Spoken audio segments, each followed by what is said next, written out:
ఇంటి రుచిలో నేను మీ స్మార్ట్ విజయ. ఈరోజు నేను కొబ్బరి రొట్టె అయితే చేసి చూపిస్తానండి. కొబ్బరి రొట్టెకి కావాల్సిన పదార్థాలు తయారీ విధానాలు చూపిస్తాను. 1 కప్పు బియ్య పిండి తీసుకున్నానండి. అలాగే కొబ్బరి తురుము, బెల్లం తురుము. లోతుగా ఉన్న ఒక గిన్నెని తీసుకొని ముందుగా చూపించుకున్న ఇంగ్రీడియంట్స్ మొత్తం ఇందులో వేసేసుకొని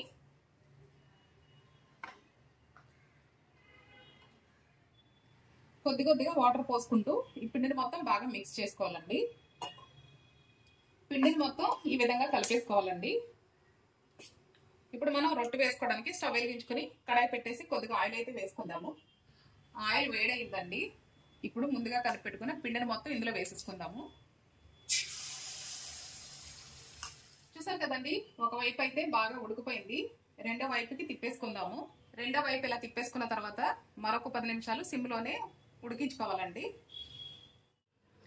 కొబ్బరి రొట్టె అయితే రెడీ అయిపోయిందండి. చాలా కమ్మగా చాలా టేస్టీగా అయితే ఉంటుంది. స్టవ్ కూడా ఆఫ్ చేసేసాను. ఈ రెసిపీ మీకు కూడా నచ్చినట్లయితే మీరు ట్రై చేసి ఎలా వచ్చిందో నాకు కామెంట్ చేయండి. నచ్చితే లైక్ చేయండి, షేర్ చేయండి.